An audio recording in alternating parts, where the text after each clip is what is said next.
You're listening to the Empowered Divorce Podcast, where you practice being the chooser in your life again, one day at a time. Thanks for joining me.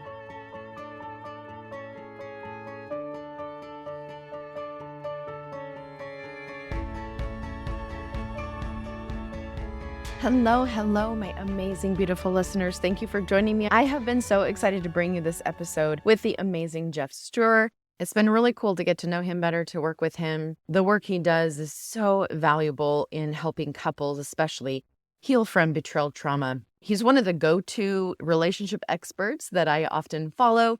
I asked him to come join us today and share what he thinks top 5 signs that a guy is healthy.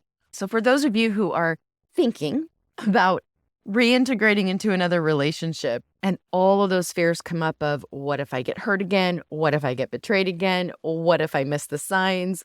All the fears, right? Geoff and I are going to be talking about just 5 things you can start getting curious about, 5 things you can start noticing to help you sift through the unhealthy and the healthy. Geoff and I both work with a lot of clients that have either grown up or become deeply religious and have a lot of that religious culture aspect that plays into trauma, that plays into a lot of the worries and the fears. And due to those cultural complexities and even religious scrupulosities, the added trauma and fear around relationships doesn't make it any easier when you're thinking about getting into another relationship post-divorce. I love our conversation. I love these 5 things that he came up with. I believe this episode is actually going to be airing the morning of the first session in the Dating Within workshop. So if you're hearing this and you're like, all right, I think I might want to get more curious about how to date myself and what healthy dating, healthy relationships even look like, then head on over to the show notes, click that link, and you can get your spot and join me tonight in day 1 of the 3-day workshop.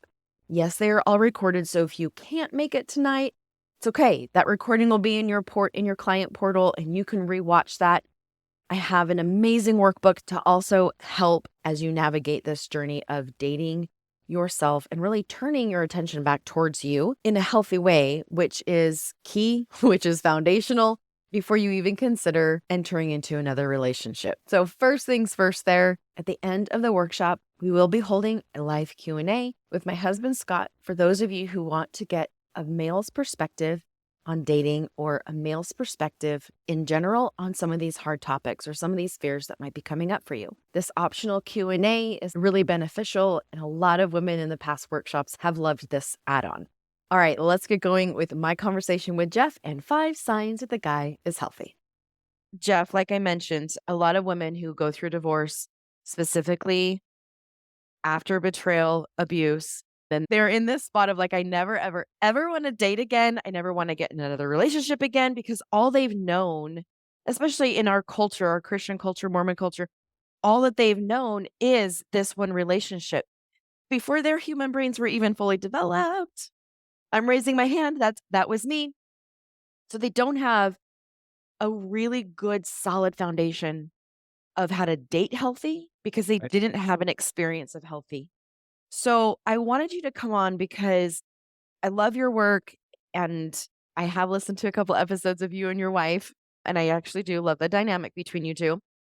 But I thought it would be really cool to give these ladies, my listeners, 5 things, like 5 must-haves. Like, Yeah. okay, I'm ready to start dating. What are those 5 things that I'm going to look for? And if that's not there, then I'm out. Now, I just want to make it clear, these are not, ladies, these are not the only 5 things. This is just like what we're going to start with. And then, of course, if you continue to date this person, then there are so many other things that we're going to do and look for and investigate, be curious about. We love the checklist. We love the things the quick check, check, check, check. And then I Yep. know I can move forward. So, Geoff, what are those 5 things for you?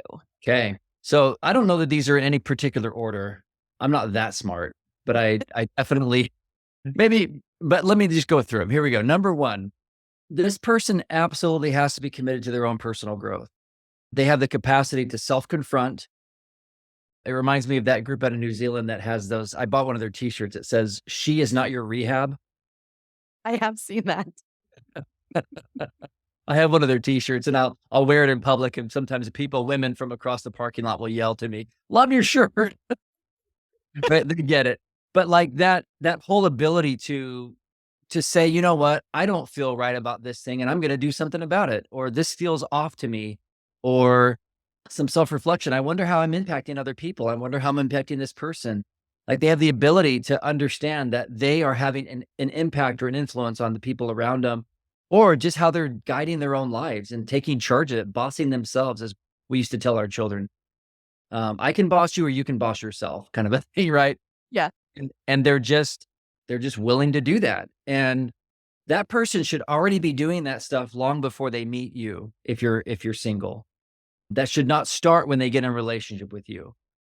Now, it's not to say that being with somebody doesn't create improvement and challenges and reflecting things and whatever. Like I think we're definitely designed to grow together, but there is an I and a you and a we. And so many times I think there's a tendency, I think just culturally, I'm gonna like do a big sweeping generalization here, but I think a lot of men allow the women to monitor their own growth and then point out what needs to happen. And then they get mad and resentful when they do it. And it's just a total setup for failure.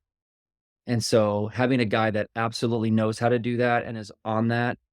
And if somebody's only been divorced for like a week and they're like, this is different. I feel so different, whatever. They're not doing personal growth.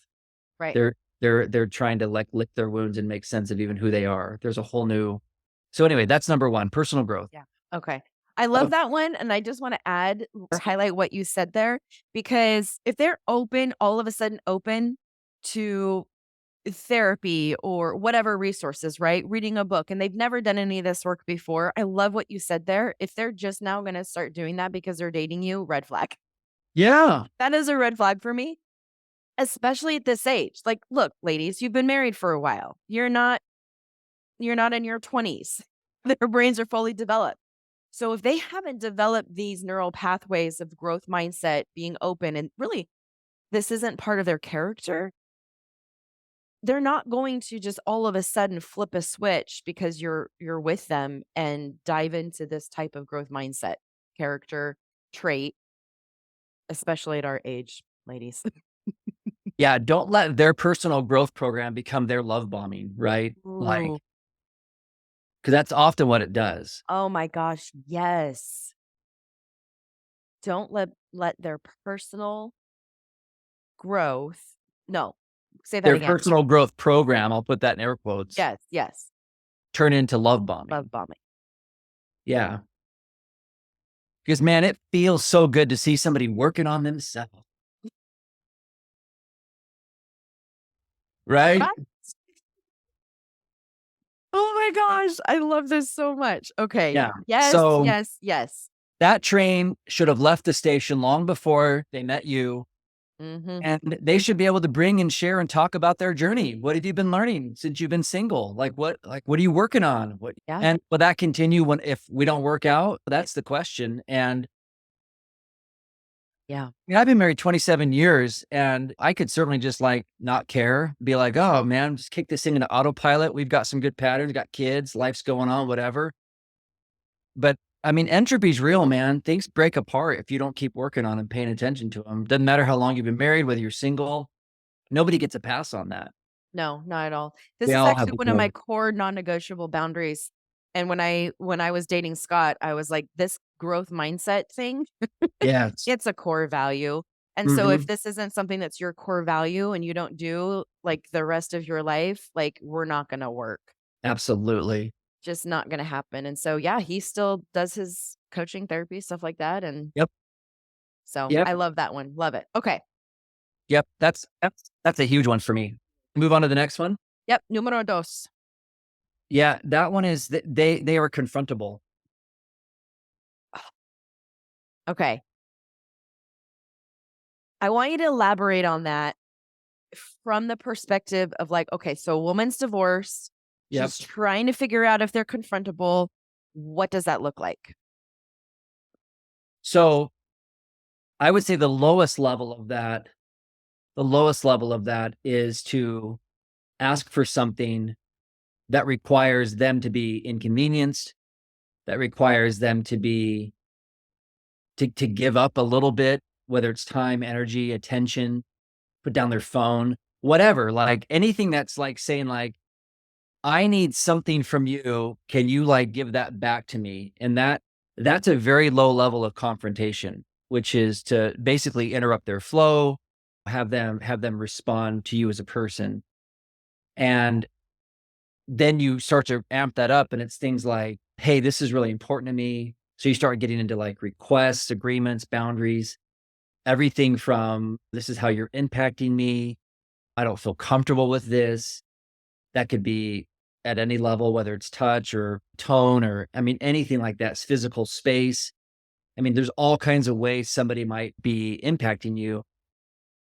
And I just think that if somebody is not confrontable, they are not safe. And it's 100% biggest red flag. Like, it's just like, no.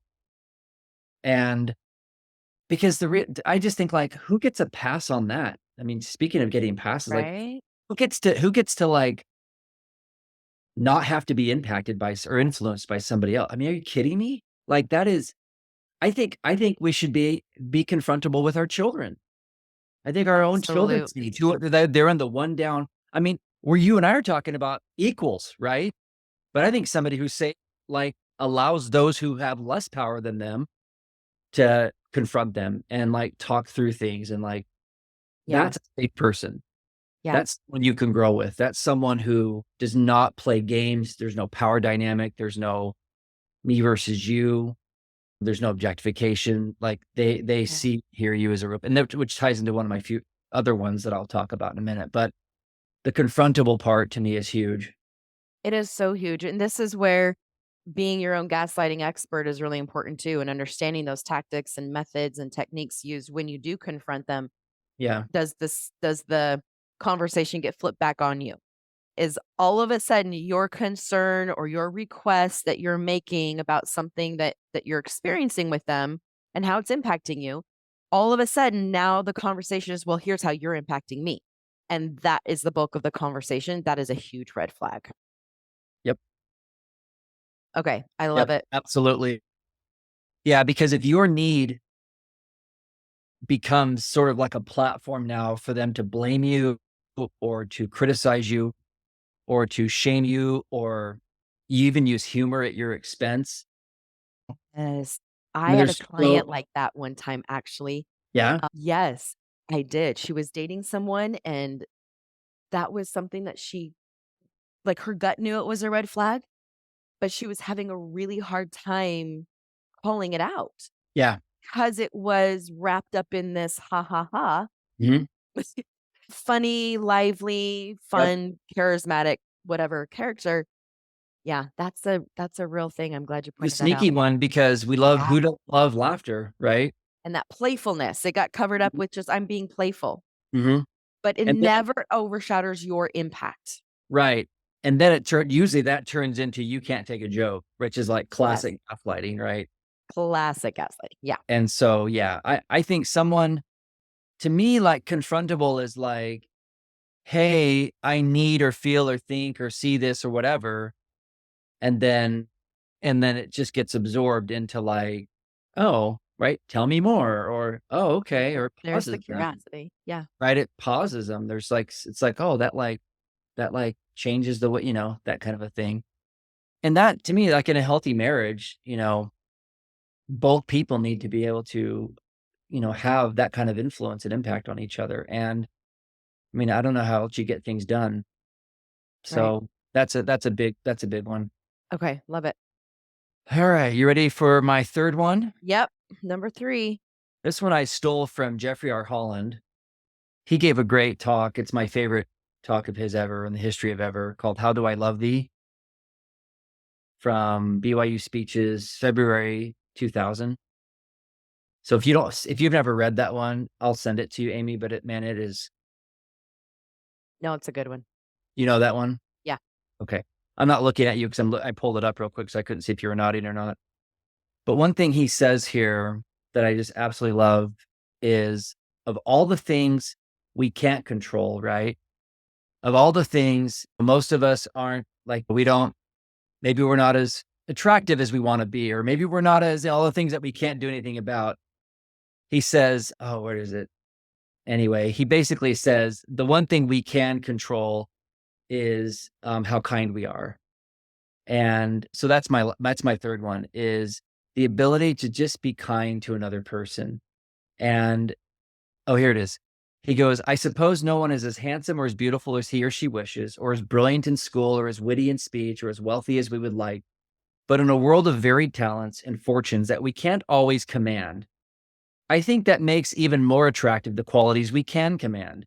Such qualities as thoughtfulness, patience, a kind word, and true delight in the accomplishment of another. And so just that kind of kindness and patience and just like being pleasant, like just being a kind, loving person. And I know that seems maybe very vague in general, but again, going back to that intuition gut thing, like I believe you can tell, you can feel it when someone is kind, versus when they're cruel or mean or abrupt or disrespectful. I Yeah. think those flags matter. And to me, it's like, okay, we all get to have a rough day here and there, but this is about patterns. Yeah, it is. It really is. Well, okay. So, first of all, that is the exact same quote that I used in my young single adult dating course. I love it. So, love it. I've used that same quote. And you're right. And there's that difference between nice and kind. Yes. And so, what you're talking about is goes along with character trait, right? Any guy, when they're trying to swoon you, you're in that newly dating Right. phase, like they're going Meeting to dance. be Yeah. nice. Yeah. But the kindness is a whole other level that really says a lot about how they not are treating you, but how are they treating everybody. And I'll even in my dating within course, I'll tell my women, like, when you are dating them, one of my favorite questions is, tell me what you liked about your ex. Tell me some of her qualities that drew you to her to begin with. And are they Great kind question. in Mhm. how they talk about their ex? Do Love they have, that. I mean, even mine who was betrayed by his, he has kind things to say. He is not trashing her. Right. Is he impacted in her by her choices? Sure. Mhm. So this goes along again with that inherent character. I love it. Yeah. Yeah. And if you want to take this just a little bit further, like there's a really interesting book out there. I don't agree with everything in it, but most of it's pretty good. No More Mr. Nice Guy. You've heard of that one? Oh Robert yeah. Glover. Oh yeah. But at the core of what he teaches in there, that this is the part I absolutely agree with. He says that nice guys are rarely nice. Nice guys are full of covert contracts, and a lot of it's transactional. So Transaction. almost like they're nice as long as they're getting back what sort of implicitly they're expecting back. Kindness shows up, especially when things aren't going your way. Just like your example with having an ex, like, well, that didn't go the way you'd hope. Maybe that person hurt you deeply. Can you still find some redeeming qualities? Can you be kind even about something that's painful? Someone who's just nice is all conditional. Nice is about, I'm nice when things are going my way. And when things don't go my way, I'm not nice anymore. Yeah. Watch for them.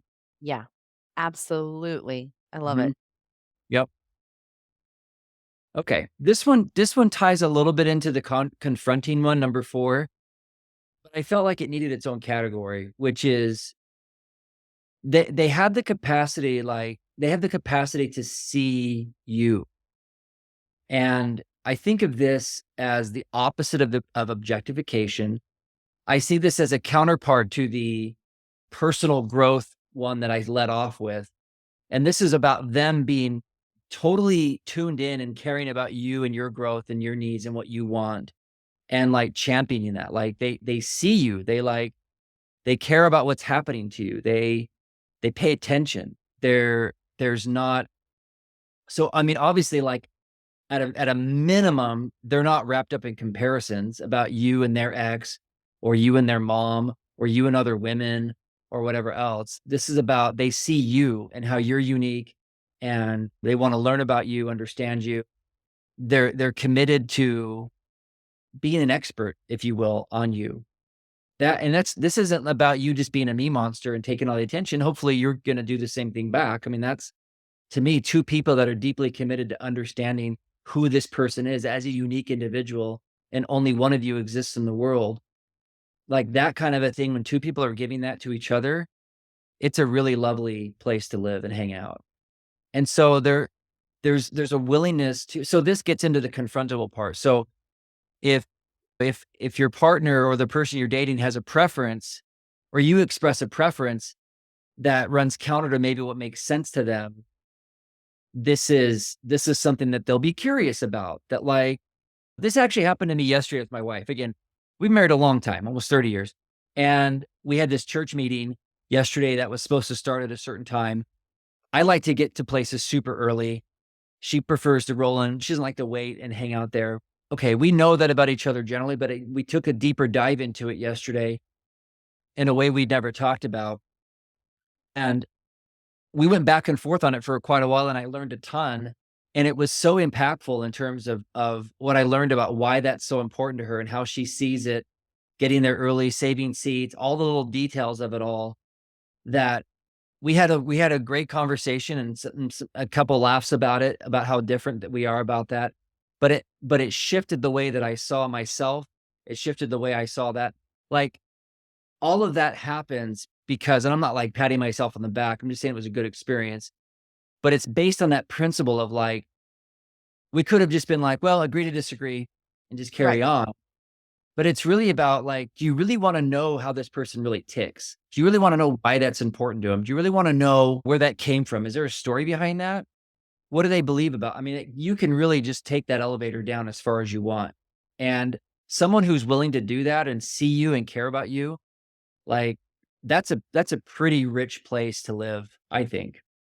I completely agree. And thanks for that example. And as you're talking with this one, I'm picking up on more of the intimate experience with this one, right? It Mhm. really plays into a lot of the levels of intimacy, Yes. like bids of connection, or when sk- this is one that I think is really funny that I just use a lot, but we're driving down the road and my husband loves to point out everything that he sees on the side of the road and just have a comment or a thought or a conversation about it. And I'm silent. I mean, I don't need to have a conversation about a bent guardrail. That doesn't interest me. Or how many trees are dead in the middle of that forest. Like, he will just notice and point out everything. And I notice that I just stay very silent Yeah. and just like, yeah, okay, whatever. Until I realize I'm missing bids for connection. And I'm Yeah. missing that opportunity, like you're saying. Like, why does that interest you? Why do you like looking and pointing out? Well, for him, it's because he likes to have conversations with me. He wants to share his thoughts with me, and he wants to know what I think about random things. And Creating openings everywhere. just everywhere. And he has the gift to see them. Yes. And Oh, so we're man. like, anyways, so I love that. And Yeah. you're tapping into that curiosity. Mhm. Let me be curious about you and how you, how you work, how you think, what's important to you, you, what value is behind this for you. I think this is a really, really important one because even as you're talking, I'm like, yep, verbal, cognitive, emotional. Like, I'm going through the levels of intimacy and Totally. how this is so important. Well, so much of what, I mean, if you've been married for a day, maybe I would say a week, but, like, so much of what your partner, what makes sense to them will not make sense to you. That's just, I had a good friend of mine, Wally Goddard, one of my mentors. He said, he goes, getting married is like putting two halves of two different double wides together, trailers, trying to, like, attach them, two modular homes from two different companies, and trying to attach them and get the roofs to match and the plumbing to line up and the electrical. He says, like, it's a lifetime project of trying to get those two houses to fit together into one house. And and if you're not going to be curious, if you're going to assume that your house is built correctly and the other person's isn't, and you're not curious at all about what they're bringing, it's a recipe for disaster. And there's a lot of arrogance and entitlement.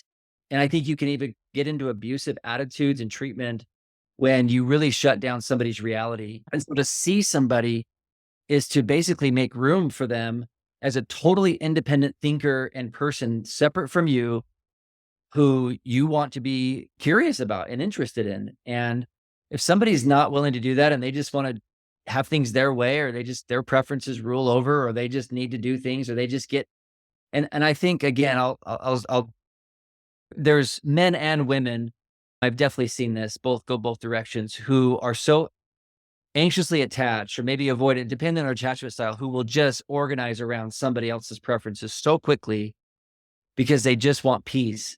And that Yeah. can very quickly turn into a very one-sided relationship. And so, but to have somebody who's willing to stay with it and see you, that's a place where both of you can feel respected and seen and safe. Yeah. Yeah. And Yeah. this level of maturity is okay to expect, ladies, when you're dating after divorce. Oh my gosh. Yes. This is not something that you are going to say you'll teach them or hope they grow into. No. No, because I mean, yeah, and I appreciate you bringing us back to your audience here on this, because are they doing that with their, let's say they have children? Do they know their own children? Do they know them as individuals? How do they talk about them? That they're just not doing things that makes in a way that makes sense to them, their coworkers. You can see if someone is like open to other people as people, Right. or just road raging and everybody's in their way, or everybody's just inconveniencing them or putting them out. Like, you can see this in lots of ways just besides with you, because they may be really tuned into you and act like you're their world, but you'll see very quickly if they have capacity to see other people that are outside of them. Yeah. Yeah. I love it. An easy one to see if you pay attention. Mhm. Okay. Number 5. Number 5. This one is, I tried to wrap up a bunch of ones into this one because I felt like, right, like fidelity, blah, blah, blah, those things, like, but just integrity. Like, it comes down to integrity. Do they do what they say they'll do? Do their beliefs and their actions match? Are they consistent? Do they apologize? Do they repair? Do they admit when they're wrong? Do they realign and get congruent? But integrity to me is not about perfection. It's not about not making mistakes. It's about bringing things back into alignment. It's about being willing to strive for consistency and honesty and things like that. But integrity also is about repair. 100%. That's the power is in the repair. Yeah, because nobody gets it right. We all make mistakes. We all have blind spots. We all say and do dumb things. Yeah. Mm. So if But they get called out and realize, "Oh my gosh, yeah, I totally messed that up." Mhm. How do they respond to that? How do they Right. repair? You're right. There's so many different pieces that fall into that one, but I love wrapping it all up in the bow of integrity. Yeah. I think integrity for me, just in my own life and with my kids, and just as I look at it, it's a willingness to just, I think it's rooted in meekness, humility, the willingness just to say, I'm teachable, I messed up, I want to try again, I want to get this right. I know better, so I'll do better. It's just a willingness to get back in alignment as quickly as possible. Now, obviously, there are some lines that, perhaps if you've, gone through a betrayal, or you've had life experiences where you're like, you know what, like, that's a non-negotiable for me. It could be around lying. It could be around things that deception, or things that for you are just bigger red flags that you're like, you know what, that's a string of behaviors, or there had to be a lot of other choices that went in front of that one Yeah. that they're not looking. I mean, so it doesn't mean that if somebody does blow it and they're like, well, I'll fix it, I'll get it right. It's also okay just to say, you know what, there's a lot more other work that has to happen. And I don't know that I need to have a front row seat for that. I'm going to move on. And that's okay. And it is so okay. It's okay, because there's a lot of underdeveloped or unfinished people out there. And none of us are ever fully done, but there's a lot of people that need more refinement, that need more work. And that's okay. You Yeah. may have shown up too early or whatever. And so integrity isn't just about, like, if you've got someone who's earnest and striving and trying and they seem like they're a good person, that's great. it's also okay if there's like major lessons that they're still trying to figure out. And you're just like, there's too much risk for more betrayal or more wounding or more whatever that may be, fill in the blank. Yeah. So this isn't Oh, about I like that one. finding somebody who's just like perfect all the time, but No. level that at least matches where you're going. No, it's so true, and I Yeah. even see that on the reciprocal side, like, one of the things that attracted me to my now husband is that when I was with him because of his level of integrity, I wanted like, I was more conscious of my own, Yes. That's and I loved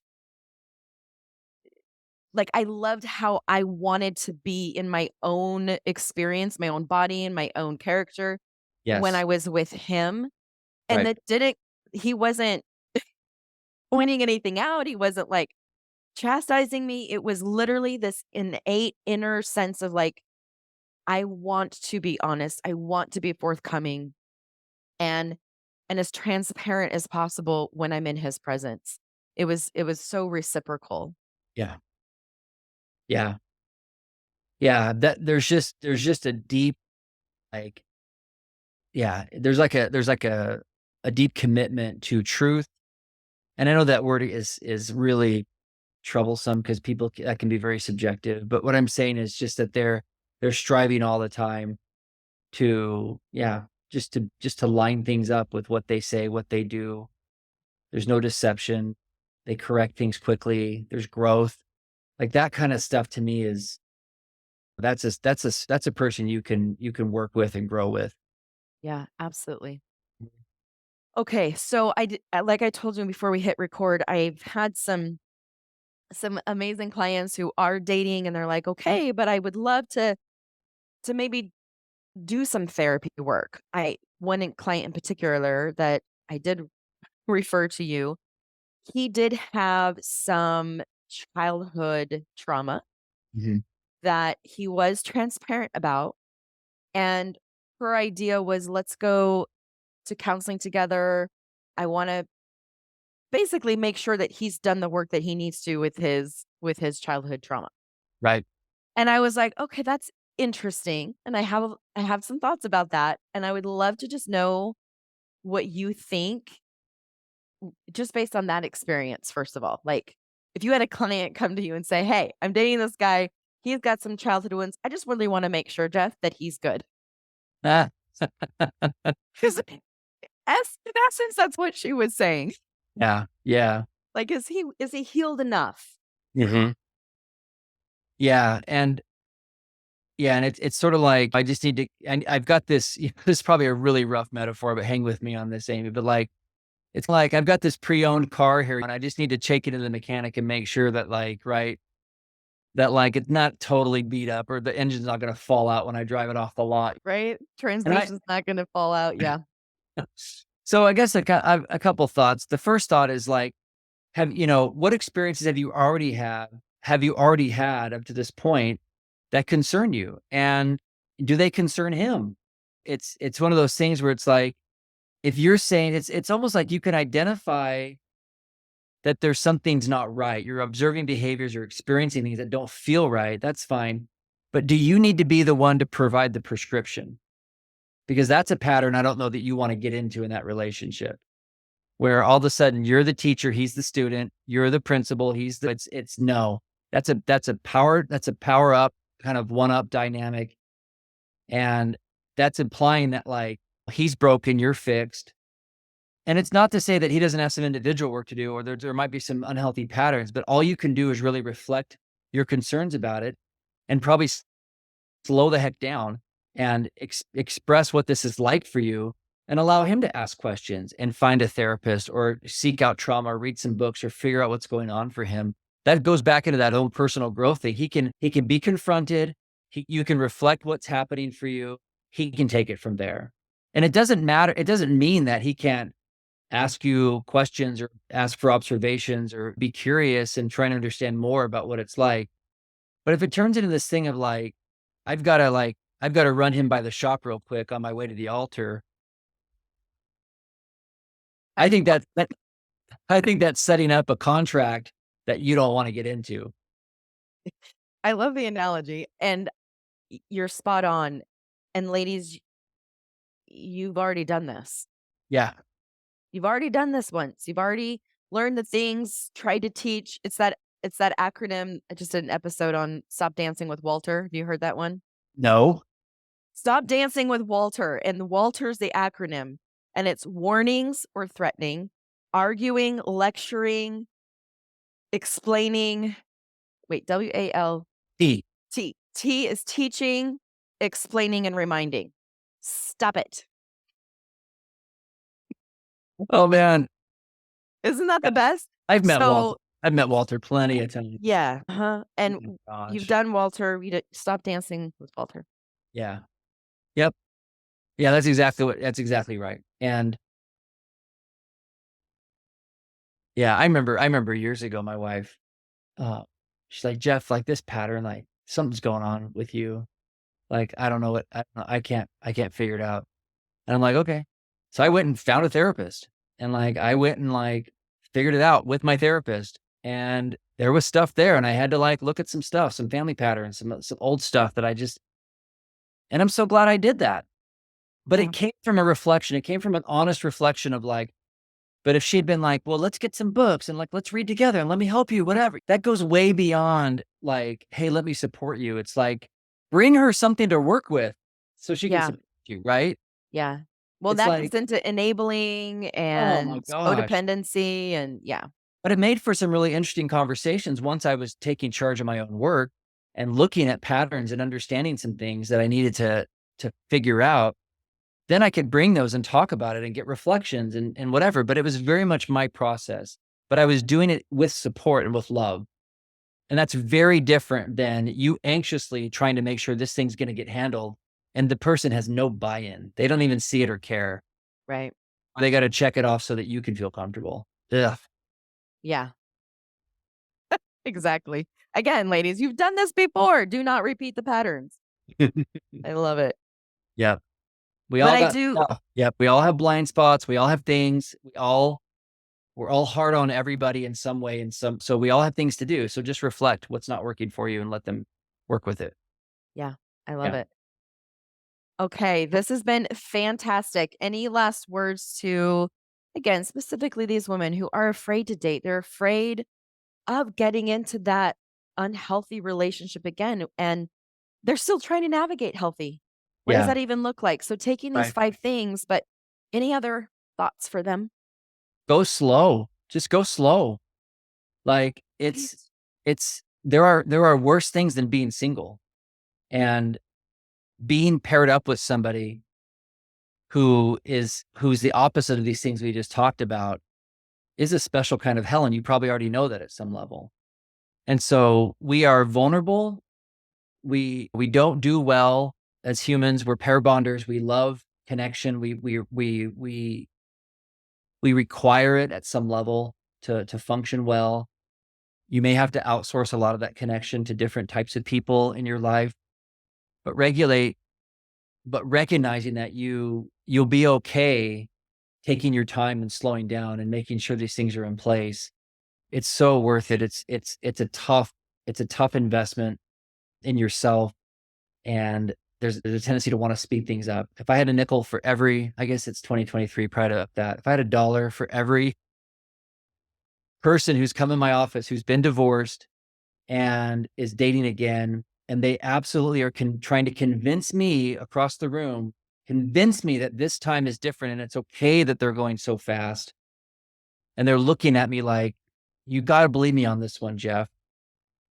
I understand how that works. I understand how things speed up because we're so vulnerable. We're so defenseless against isolation. It's hard. So I just can't say it enough. Just please slow down and allow yourself to really check through these things. You're worth it, and your sanity is worth it. And the people who count on you will benefit so much from you keeping your bearings around all this. I love it. Thank you Yeah. so much. And again, thanks for coming up with those 5 things. They're brilliant. I love it.